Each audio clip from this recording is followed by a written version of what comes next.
الحمدللہ والصلاة والسلام علی رسول اللہ۔ ڈاکٹر کے پاس جانے میں دیر ہونے کی وجہ سے پیٹ میں موجود بچہ فوت ہو گیا تو اس کے متعلق کیا حکم ہے؟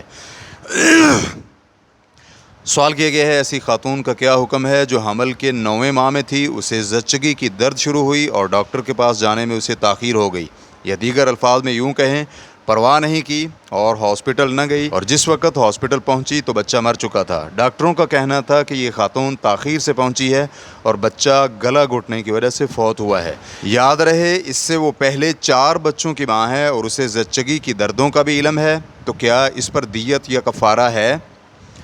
الجواب بعون اللہ سبحانہ و تعالی،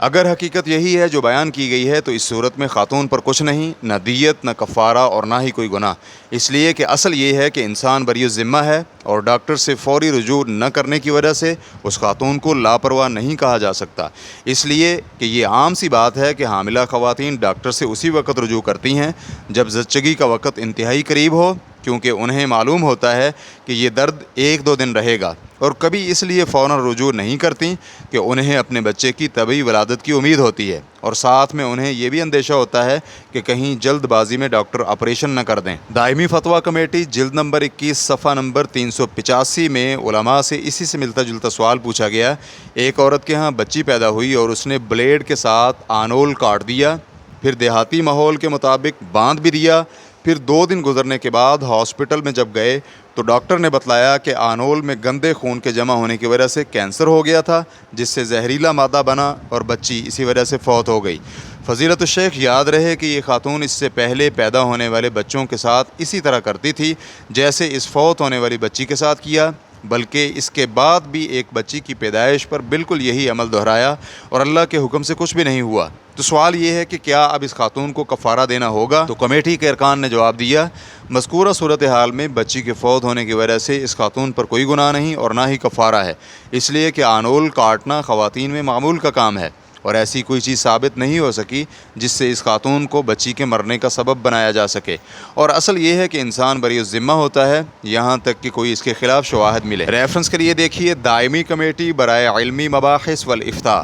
رکن بکر بن عبداللہ ابو زید، اسی طرح دوسرے رکن صالح الفوزان، نائب رئیس عبدالعزیز بن عبداللہ آل شیخ، رئیس عبدالعزیز بن عبداللہ بن باز، اسی طرح فتاوی اللجنۃ الدائمہ جلد نمبر 21 صفحہ نمبر 404 میں یہ بھی ہے، میرے حمل کا 9واں ماہ تھا، مجھے کچھ درد محسوس ہوا جس کی وجہ سے مجھے ہاسپٹل رجوع کرنا پڑا، تو مجھے متعلقہ ڈاکٹر نے بتلایا کہ بچے کو بچانے کے لیے فوراً آپریٹ کرنا پڑے گا، اس لیے کہ طبی طریقے سے ولادت مشکل ہے۔ میں نے ڈاکٹر کی رائے کو مسترد کر دیا تو ڈاکٹر نے مجھے کہا کہ اگر جلدی سے آپریشن نہیں ہوگا تو یہ بچے کے لیے خطرناک بھی ثابت ہو سکتا ہے اور اس میں بچے کی جان بھی جا سکتی ہے، اور پھر واقعی بچہ میرے پیٹ ہی میں چند دنوں کے بعد فوت ہو گیا۔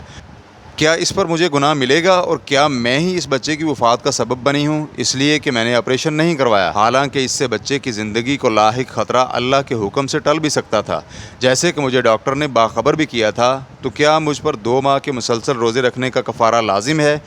جواب، اگر صورتحال ایسے ہی ہے جیسے بیان کی گئی ہے تو بچے کے فوت ہونے کی وجہ سے آپ پر کچھ نہیں، اس لیے کہ آپ آپریشن نہ کروا کے بچے کی وفات کا سبب نہیں بنی، بلکہ آپ نے اپنی زندگی کو خطرے میں ڈالا تھا، اور یہ بھی امکان تھا کہ ڈاکٹر کے کہنے کے مطابق آپریشن کامیاب نہ ہوتا، اور اصل یہی ہے کہ انسان ہر حکم سے بری الذمہ ہوتا ہے۔ واللہ تعالی اعلم۔ اسلام QA ریکارڈنگز، مؤسسۃ الشیخ محمد صالح المنجد، المملکۃ العربیۃ السعودیہ، فتویٰ نمبر 200711۔ والسلام علیکم ورحمۃ اللہ وبرکاتہ۔